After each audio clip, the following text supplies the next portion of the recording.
Sekali lagi shalom, selamat pagi. Ada sukacita, amin. Bilang sama sebelah kanan kiri saudara, saudara harus bersukacita di pagi hari ini. Apapun kondisi, apapun tantangan saudara, karena kita percaya God is our true joy, amin. Haleluya. Saudara, saya pertama-tama ucapkan terima kasih kepada Pastor Melan serta seluruh jemaat yang sudah memberikan saya kesempatan di pagi hari ini untuk bisa sharing tentang kebaikan Tuhan. Mungkin ada yang baru pertama kali lihat wajah saya, ya. Kalau sebelumnya mungkin pernah lihat di konten yang rambut gondrong, ya. Tapi sekarang puji Tuhan rambutnya agak pendek, saudara. Dan di pagi hari ini, saudara, saya mau tampilkan dulu ini. Ya, sudah ada ternyata. Boleh mundur sedikit? Saya sekarang melayani di satu gereja sebagai healing worshiper, mendoakan orang sakit, dan juga sebagai worship pastor di sana, di gereja BCC Jelambar. Karena saya seorang worship pastor, saya akan berkhotbah sambil bernyanyi, saudara. Selama 2 jam. Saudara siap? Bilang ke kanan gini, saudara, batenang, nyandak mau lama. Saudara, saya mau cerita. Jadi di bulan Maret kemarin, tepatnya di tanggal 2 Maret ya, itu saya lagi buru-buru pengen ke Jakarta Selatan. Ya, saya lagi pesan Grab online dan dapat seorang bapak yang sudah tua, mungkin umurnya sekitar 65. Datang juga dengan motor yang tua. Dan tahu nggak saudara, kecepatannya berapa? 10 km per jam. Mungkin kalau cepatnya kayak gini, segini doang saudara. Di tengah-tengah jalan dan mogot yang besar, yang macet, itu benar-benar saya ketakutan, saya gelisah sekali. Kenapa? Karena di belakang saya itu ada mobil besar, truk kontainer, ya, yang udah klakson, pip, pip, pip. Saya ngomong dalam hati, Tuhan Yesus tolong saya Tuhan. Saya sudah capek dioperasi Tuhan, cukup 8 kali operasi Tuhan. Saya udah gak mau dioperasi. Dan karena saya kesel, bapaknya bawa motornya pelan banget. Saya bilang begini, Pak, boleh cepetan dikit, ditambah dong kecepatannya, 12 km. Saya, Tuhan ini lagi buru-buru Tuhan. Perjalanan yang biasanya cuma 10 menit saudara, ditempuh jadi 45 menit. Dan saya tiba itu bukan langsung tiba di Jakarta Selatan. Tibanya itu di satu tempat yang bisa dibilang tempat persinggahan karena lagi hujan. Udah basah saya kesel. Saya bilang begini ke bapaknya, Pak, Bapak sebaiknya istirahat, jangan nge-Grab. Dan setelah itu saya pesan Grab lagi saudara, menuju ke stasiun kereta, baru menuju ke Jakarta Selatan buat ketemu orang. Tahu nggak saudara, di minggu yang kedua, saya pesan Grab lagi dalam kondisi yang buru-buru. Pengen ke gereja, ada pelayanan. Itu bukan di hari Minggu, di hari Jumat. Tahu nggak yang datang siapa? Coba tebak siapa yang datang? Bapak yang sama, motor yang sama, Honda Beat, dengan kecepatan yang sama. Tapi kali ini dia ngomel sama saya. Dia bilang, kamu jangan gerak kanan kiri dong, saya jadi susah bawa motornya. Kesel banget saya. Emosi. Dan luar biasanya Tuhan, hari Lebaran ya, jalanan lagi sepi, gak macet.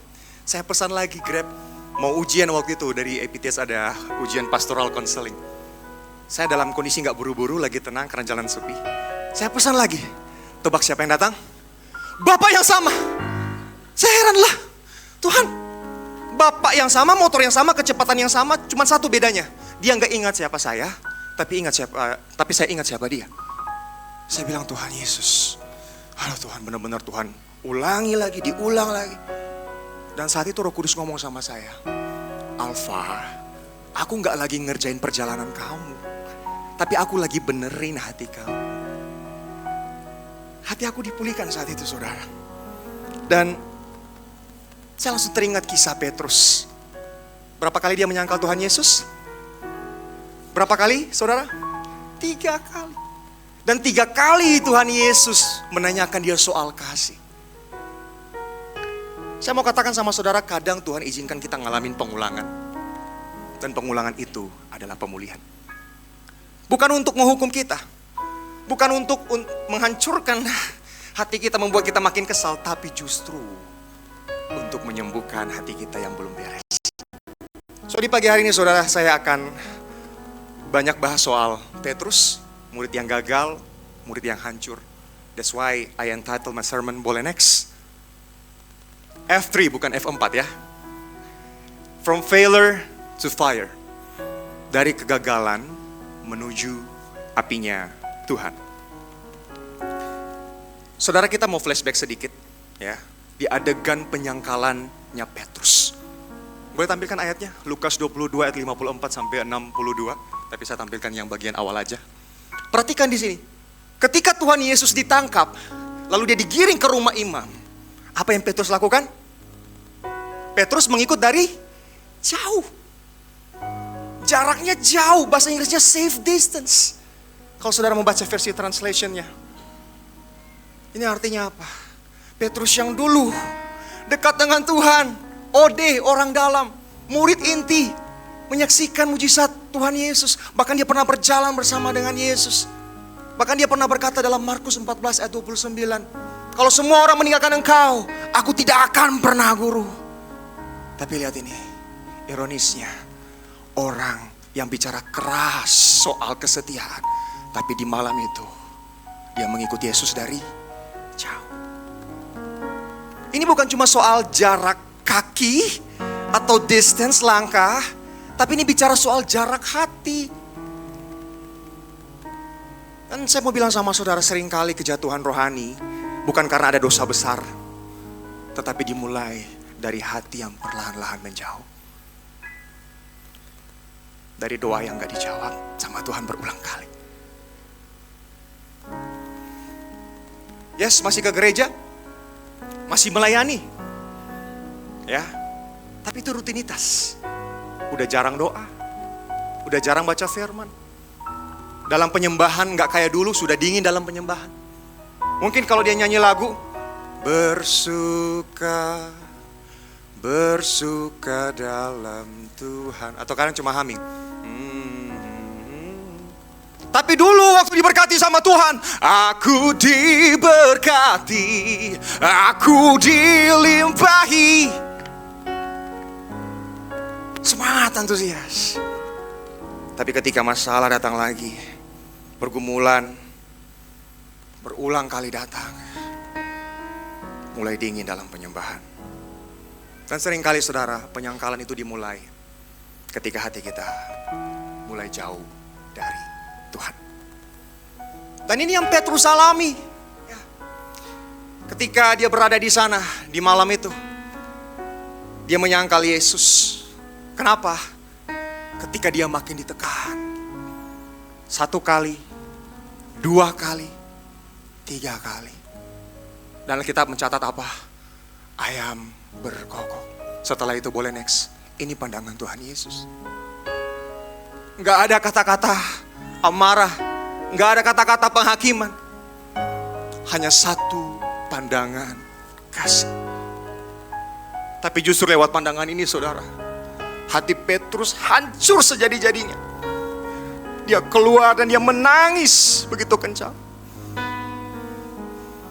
Dia merasa malu sama dirinya sendiri. Mungkin ada saudara di tempat ini yang seperti Petrus. Saudara pernah berjanji setia, namun saudara gagal. Saudara pernah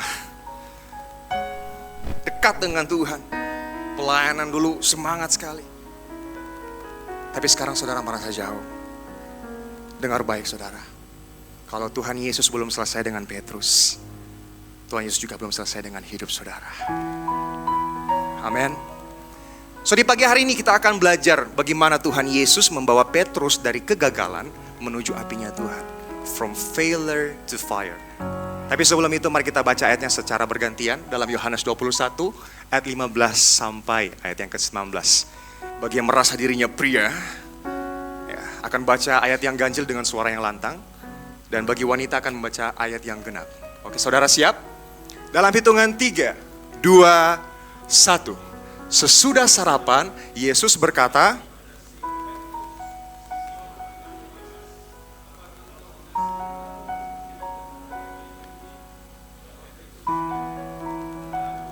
engkau tahu bahwa aku mengasihi engkau, kata Yesus kepadanya, gembalakanlah domba-dombaku. Ayat 16.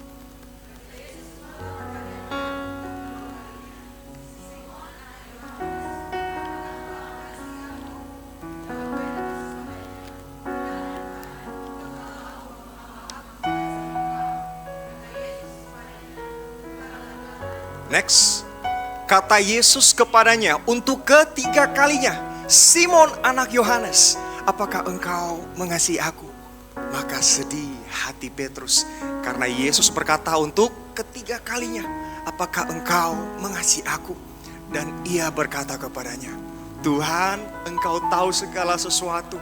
Engkau tahu bahwa aku mengasihi engkau. Kata Yesus kepadanya, gembalakan domba-dombaku. Ayat 18.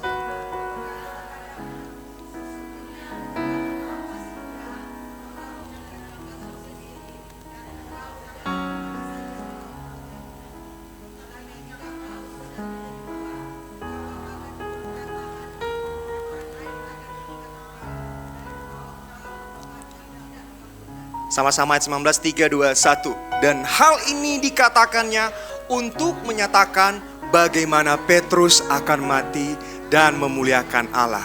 Sesudah mengatakan demikian, ia berkata kepada Petrus, ikutlah aku. Wow, ini luar biasa saudara. Nah kalau saudara notice, ketika mereka selesai sarapan, Tuhan Yesus nggak langsung bicara soal tugas pelayanan dan panggilan kepada Petrus. Tapi Tuhan Yesus mulai dengan satu pertanyaan sederhana, but this is very profound. Dia bertanya apa? Simon anak Yohanes, apakah engkau mengasihi aku? Saudara, ini dalam sekali. Ketika Tuhan Yesus berkata Simon, ini seakan-akan dia lagi flashback ke masa pertama kali dia berjumpa dengan Simon Petrus. Menyingkapkan masa lalunya. Manusia yang rapuh, yang dulu bicaranya tinggi sekali, yang dulu bicaranya soal iming-iming dan lain sebagainya. Tetapi saudara, saat itu benar-benar Tuhan lagi menyentuh hatinya Petrus. That's why Tuhan Yesus bertanya, do you love me? Makanya boleh tampilkan di poin yang pertama, apa yang Tuhan Yesus lakukan kepada Petrus. Di bagian yang pertama, Tuhan Yesus memulihkan kasih-Nya. Sama-sama katakan, Tuhan Yesus memulihkan kasih-Nya. Kenapa ini penting saudara? Karena gini, sebelum Tuhan akan pakai pelayanan saudara jadi berkat bagi banyak orang, Tuhan akan sentuh hati saudara terlebih dahulu. Tuhan akan memulihkan hati saudara secara pribadi. Supaya apa? Supaya hati saudara dipenuhi kasih yang on fire, kasih yang membara. Kalau bahasa sekarang bilang kasih yang menyala abangku. Ya. Dan saudara, seringkali ada satu bagian yang banyak orang miss. Boleh tampilkan?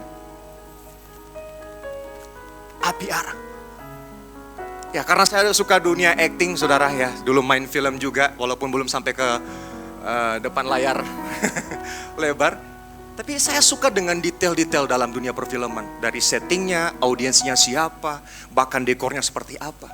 Dan ini detail yang sangat penting di dalam adegan penyangkalan Petrus. Begitu juga dengan adegan pemulihan Petrus. Dalam Lukas 22 dicatat, ada api arang yang dipasang. Ketika Yesus duduk di tengah-tengah orang-orang lain saat itu. Di adegan pemulihan Petrus, sebelum mereka berpindah dari situ, sebelum Yesus ngobrol secara private dengan Petrus, di sini sudah disediakan api arang. Dan mereka akhirnya duduk di situ saudara, di sekitar api arang. Boleh tampilkan? Satu teologian yang luar biasa banget, namanya Craig Kinner. Dia bilang begini, Yohanes dengan sengaja menaruh api arang atau charcoal fire. Ini untuk menunjukkan bahwa momen ini sangat penting sekali. Api arang yang sama yang muncul di adegan penyangkalan Petrus, api arang yang sama juga muncul di adegan pemulihan hati Petrus. Artinya apa saudara? Tuhan Yesus sengaja membawa kita kembali ke titik lukanya kita. Bukan untuk menghancurkan kita, bukan untuk membuka aib kita, tapi justru apa saudara? Justru untuk menyembuhkan hatimu. Amin. Boleh next. Karena Tuhan tidak hanya mengampuni masa lalu kita, tapi Dia justru memakai tempat kegagalan kita sebagai tempat pemulihan kita. Tempat yang dulu mungkin penuh rasa malu, tempat yang dulu mungkin kita jijik kalau mau ingat, tapi disitulah kasih karunia berada. Mungkin ada area dalam hati saudara, dalam hidup saudara, yang saat ini kalau saudara ingat saudara alergi, saudara jijik, entah itu dosa, ya, anak muda jatuh bangun dengan dosa yang sama. Atau mungkin saudara sudah menikah tapi saudara ngalamin kepahitan ketika saudara ingat perbuatan orang tersebut. Saudara jadi jengkel. Apalagi ketika saudara lihat wajahnya dia. Hal tersebut membuat saudara marah, kesal, bete, bukan ubi. Di area tersebut Roh Kudus mau bilang, anakku, izinkan aku menyembuhkan itu. Bukan untuk menghancurkanmu, tapi justru untuk memulihkan hati. So that's why saudara harus katakan ke samping kanan kiri saudara, kasih Yesus sanggup untuk memulihkan.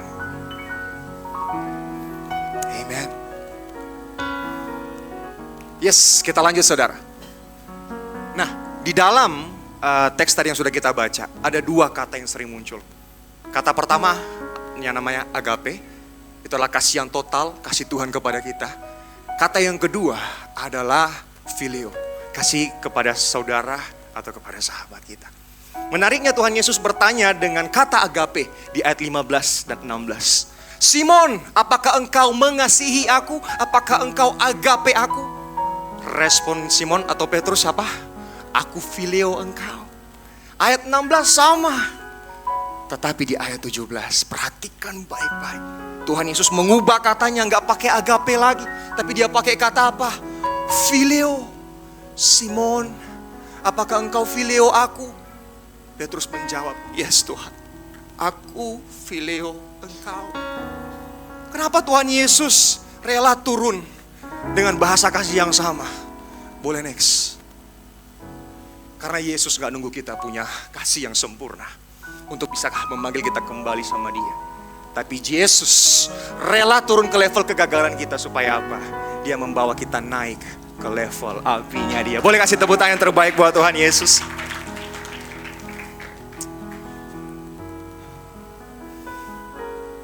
Saudara, di respon terakhirnya Petrus, Tuhan Yesus menemukan satu hal. Petrus dengan hati yang hancur, tapi jujur. Seolah-olah Petrus lagi bilang sama Tuhan, Tuhan, aku udah gak sanggup lagi berjanji seperti dulu. Tapi satu hal yang perlu Tuhan tahu, bahwa aku mengasihi Engkau. Dan berita baiknya saudara, Tuhan Yesus gak pernah cari yang namanya kesempurnaan. Tapi dia mencari yang namanya kejujuran. Sama-sama katakan kejujuran. You know, kalau kita mau mandi saudara, bukan karena kita badannya bersih, betul? Tapi karena apa? Badan udah gerah, udah bau, ya, udah kotor. Makanya kita mandi biar nanti air sama sabun akan membersihkan. Dan Petrus saat itu dengan kondisi seperti itu, dia datang dengan kondisi yang kotor, bau, gerah. Karena dia tahu Yesus yang akan menyembuhkan dia, Yesus yang akan membersihkan dia, Yesus yang akan menyucikan dia. Karena mungkin ada dari kita yang selalu berpikir bahwa oke, datang sama Tuhan kalau kita udah bener, kalau kita udah kudus, kalau kita gak bikin dosa, makanya kita bisa datang sama Tuhan, menyembah Tuhan. No, ini pemahaman yang keliru saudara. Justru kita datang sama Tuhan dengan segala keberdosaan kita, dengan segala kekotoran kita, karena kita tahu Yesus sudah bayar harga yang mahal di atas kayu salib, menebus dosa setiap kita. So di pagi hari ini Roh Kudus lagi nanya sama saudara, do you love me? Apakah saudara masih mengasihi aku? Dan kalau saudara berkata, ya Tuhan, aku mengasihi Tuhan, walaupun aku tahu Tuhan, aku orang berdosa, aku banyak mengecewakan Tuhan. But listen to this, this is more than enough. Karena justru disinilah awal pemulihan terjadi. Alright saudara, kita sudah melihat di poin yang pertama ketika bagian pertama ini bicara soal pertanyaan tentang kasih. Tapi di bagian kedua kita akan melihat kasih ini bukan cuma sekedar stuck di situ, tapi berjalan terus menuju yang namanya aksi. Makanya di poin yang kedua boleh tampilkan, Tuhan Yesus memperbarui panggilannya Petrus. Setiap kali Tuhan Yesus berkata, gembalakan domba-dombaku. Gembalakanlah domba-dombaku. Ini artinya apa saudara? Tuhan Yesus tidak hanya buat Petrus merasa lebih baik, tapi Tuhan Yesus membuat hidup Petrus jadi lebih bermakna. Let me say this in English. Grace is not only saying that, okay, I forgive you, but grace is saying that I have a purpose for you. Aku punya panggilan atas hidupmu. Karena bisa jadi ada dari saudara yang masih berpikir, kalau saya gagal berarti saya selesai. Kalau saya hancur berarti panggilan Tuhan dalam kehidupan saya batal. Kalau saya jatuh, saya tidak bisa dipakai sama Tuhan lagi. No, itu salah saudara. Buktinya Petrus, dia gagal, dia jatuh. Tetapi apa? Tetapi dia dipakai Tuhan secara luar biasa. Because you have to remember this. Kegagalanmu mungkin nyata, tetapi itu bukan akhir dari segalanya. Why? Because God has the final say over your life. Buktinya apa? Mulut yang sama yang menyangkal Tuhan Yesus adalah mulut yang dipakai Tuhan Yesus untuk berkhotbah di depan ribuan orang dan 3.000 orang bertobat. Hati yang sama yang pernah hancur, pernah gagal, pernah jatuh, hati yang sama dipakai Tuhan Yesus untuk mengembalakan umatnya. That is grace. Semua karena anugerahnya diberikannya pada kita. Semua anugerahnya bagi kita bila dipakainya. Amin. Saudara mungkin pernah gagal, pernah hancur. Saya nggak tahu itu apa. Tapi Tuhan tahu saudara. Dan bicara soal kasih karunia saudara, anugerah Tuhan itu seakan-akan tidak menutupi kegagalan yang pernah saudara alami, tapi justru mengangkat saudara yang pernah gagal, saudara yang pernah jatuh, untuk saudara bisa masuk dalam panggilannya Tuhan. There is grace, anugerah. Tapi saudara, anugerah itu nggak hanya berhenti kepada perasaan, emosi, tapi anugerah itu harus punya yang namanya bentuk juga. Kasih kita kepada Yesus harus punya bentuk. Bukan cuma air mata saat saudara menyembah Tuhan. Ku nyanyi haleluya, wah nangis. Kalau saudara nonton konser Coldplay di Jakarta, wah nyanyi Fix You. Dia nyanyinya itu bisa nangis, saudara bisa robah. Tears stream down your face when you lose something that you can replace. Orang bisa robah, bisa jatuh kemana-mana. Wah, bukan cuma itu. Bukan cuma status di sosial media, bukan cuma teriak amin paling kencang, tapi kasih kepada Yesus harus kelihatan lewat hidupmu. Amin.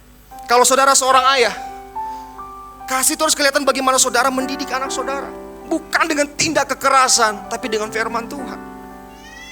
Kasih itu harus kelihatan bagaimana saudara mengasihi istri saudara. Because you have to remember that your family is your first ministry. Kalau saudara seorang ibu, kasih itu harus kelihatan bagaimana saudara menjadi tiang doa. Ibu-ibu bangun pagi-pagi masak, siapin makanan anak, lanjut kerja, capek, balik lagi, harus beresin rumah, nyuci dan lain sebagainya, capek banget. Tapi kasih itu harus kelihatan dari hidupmu untuk tetap bersuka cita walaupun saudara lelah. Kalau saudara seorang anak muda, anak remaja di tempat ini, kasih itu harus kelihatan lewat pilihan hidupmu. Lewat pasanganmu. Jangan cari pasangan yang beda agama. Cari pasangan yang seiman biar bisa seamin. Amin. Capek saudara kalau cari yang beda agama. Kalau saudara seorang pelayan Tuhan, jangan cuma kelihatan kudus di mimbar, tapi di luar mimbar juga harus kudus. Jangan hidup barbar. Jangan jadi orang yang gak sabar, yang hobinya nobar, mabar, makan malabar, dan akhirnya melebar.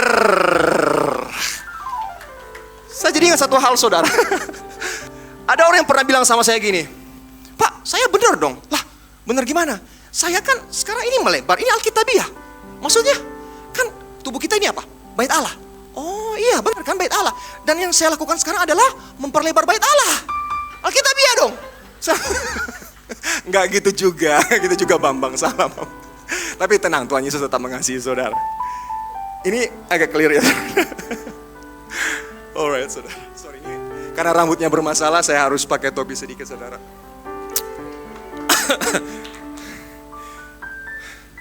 Kosong? Kosong? Bim salah bim jadi apa? Prop. Wah, ada lampu saudara. Saudara perhatikan. Lampu ini nyala nggak saudara? Nyala kan? Kalau ditutup begini, kira-kira masih nyala nggak? Iya, angkat tangan kalau yang masih berpikir ini menyala. Yang berpikir ini mati, boleh angkat tangan? Oke, masih nyala saudara. Cahayanya masih ada. Bedanya apa? Cahayanya nggak bisa dilihat orang karena ditutupi oleh topi. Dan tahu nggak, sekarang banyak orang Kristen kayak gini. Dia benar-benar berkata, ya saya mengasihi Yesus, saya percaya sama Yesus. Terangnya masih ada, tapi apa? Keberaniannya yang dipadamkan. Banyak orang yang masih berkata, ya saya beriman sama Yesus. Tapi apa? Suaranya yang disembunyikan. Nggak berani cerita Yesus. Di kantor kerja 9 to 5. Sembunyi, nobody knows. Di sekolah, di kampus, cari aman. Oh ya, kamu orang Kristen? Takut cerita. Bukan karena mereka nggak cinta Tuhan saudara. Tetapi faktanya karena mereka takut ditolak. Takut gak punya relasi. Takut nanti gak ada yang terima. Takut nanti kalau ngaku sebagai pengikut Kristus, wow, bisa-bisa dimusuhi bahkan dimutilasi. Dan Petrus ternyata gagal di area ini saudara. Dia kenal Yesus, dia cinta Yesus, dia berjalan bersama dengan Yesus. Tapi ketika di malam itu Yesus ditangkap, apa yang Petrus lakukan? Dia diam. Bukan cuma diam, makin ditekan. Kamu bukannya salah satu dari mereka. No, saya tidak. Nah, 1 kali, 2 kali, 3 kali. Dan hari ini banyak orang masih seperti Petrus, percaya tapi diam. Boleh next? Karena apa? Seringkali kita nyaman mengasihi Yesus secara pribadi, tapi kita gak berani hidup sebagai pengikut Kristus secara terbuka. So jangan biarkan terangmu itu saudara tertutup oleh rasa takut, oleh rasa nyaman. Because why? Karena terang itu tidak diberikan untuk disembunyikan, tapi justru untuk bersinar di tengah-tengah kegelapan.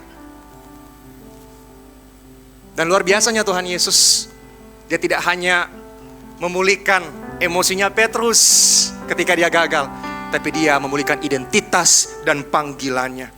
Makanya Yesus berkata sama Petrus, udah Petrus gak usah sembunyi lagi, gak usah tinggal di masa lalumu, gak usah lagi hidup dari rasa bersalahmu. Kalau engkau berkata, aku mengasihi engkau Tuhan, maka itu harus kelihatan lewat kasihmu.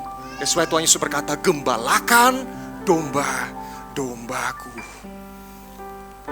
Kasih yang sejati kepada Yesus harus kelihatan. Bagaimana saudara jadi berkat buat orang lain. Bagaimana saudara jadi mujizat bagi orang lain. Bagaimana saudara jadi jawaban bagi orang lain. Sehingga orang berkata, Tuhan engkau sungguh ada, engkau baik, engkau setia. Karena mereka melihat ada kasih Yesus lewat hidupmu. Ada terang Yesus yang bersinar lewat hidupmu. Dan kalau saudara hari ini masih mendengar suara Tuhan, itu berarti bahwa Tuhan masih punya panggilan atas hidup saudara. Bilang ke kanan kiri saudara, Tuhan masih punya panggilan atas hidupmu. Yang terakhir saudara, kalau kita sudah melihat di awal kasih, Yesus memulihkan kasih Petrus. Yang kedua, Yesus memperbarui panggilannya. Yang terakhir, Tuhan Yesus mengarahkan masa depan Petrus. Yang percaya bahwa kita punya masa depan di dalam Yesus, sama-sama katakan amin.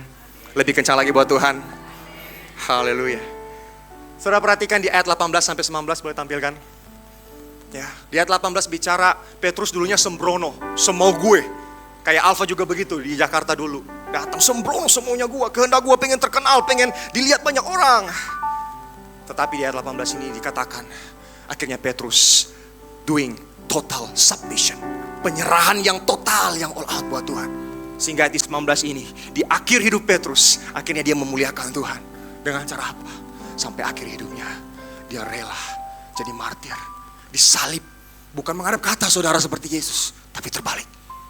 Karena apa? Dia berkata, saya nggak layak disalib seperti Tuhan saya. Kisah Petrus ini saudara, kita bisa lihat bahwa akhir hidupnya tidak ditentukan lewat penyangkalan. Tapi akhir hidupnya saudara, ditentukan lewat kesetiaannya.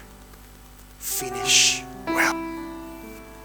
Pasti akan ada harga mengikuti Yesus. Akan ada salib yang kita pikul. Akan ada penyerahan. Dan seringkali, dunia menawarkan hal yang lain. You need to follow your heart. Padahal firman Tuhan berkata, Yeremia 17:9, betapa liciknya hati, lebih licik dari segala sesuatu. That's why Tuhan Yesus bilang di ayat yang terakhir, follow me, ikutlah aku. Dan di sini saya mau cerita kesaksian saya saudara. Alpha yang dulunya follow his heart, but after that accident when I encounter with God, then now I turn to follow him. Saudara, saya di 2018, waktu selesai saya dari Myanmar ikut Mister Internasional, puji Tuhan juara 12 dari 42 negara yang ikut. Wah, merasa bangga, pede gitu kan. Sombong. Waktu ikut casting segala macam, saya merasa saya bisa lolos. Dari Jakarta, utara ke selatan, dari utara ke selatan, dari barat ke timur, 0. Saya bilang, Tuhan, ini saya Mister Internasional, kok gak lolos? Pas acting, oke coba kamu acting marah. Kamu gak usah ganggu aku lagi weh. Wah, keluar. Logatnya keluar. Oke coba acting sedih. Aku gak bisa pacaran sama kamu, soalnya kamu gak bisa ngedaki. Wah. Logatnya panas. Berjuang mati-matian mengejar impian, semau saya, semau gue. Tapi ketika saya capek dengan kehidupan Jakarta, saya merasa Tuhan, saya gak jadi apa-apa selama 5 tahun di Jakarta di tahun 2022. Akhirnya saya memilih ke Bali. Awalnya pengen healing gitu kan, namun akhirnya hilang. Saya ke sana pakai private tour, tiba di Broken Beach, ya. Saya minta tour guide saya untuk fotoin, pakai HP ini saudara. Bukan, yang satu. Saya aktifin timer 10 detik. Saya bilang, Bli, saya mau foto yang sebelah situ. Saya kan udah foto yang sebelah sini.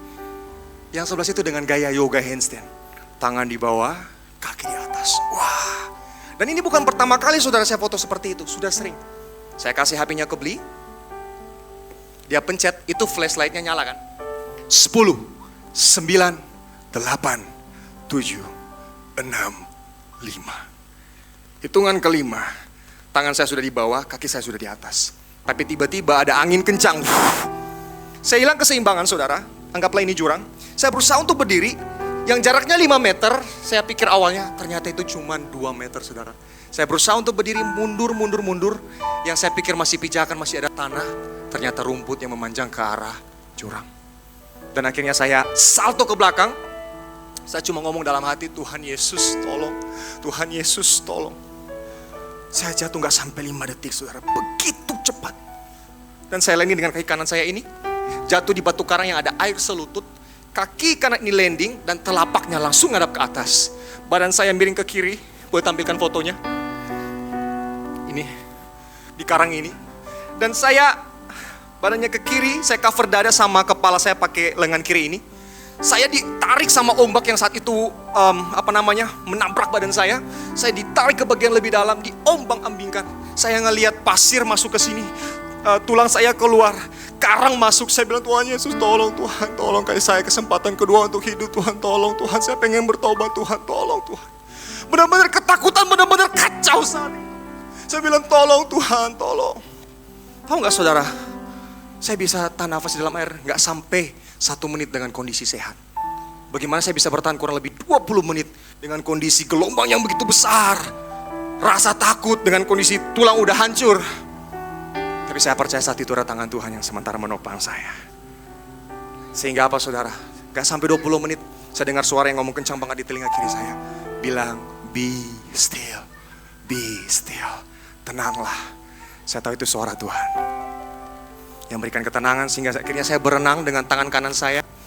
Saya sampai ke darat. Dan saya jatuh jam setengah 10 pagi, baru di rescue jam 3 sore. 5 jam saya di bawah, apa saya lakukan? Saya menyembah Tuhan. Tiba-tiba datang 2 rescuer, langsung pindahin badan saya ke tandu.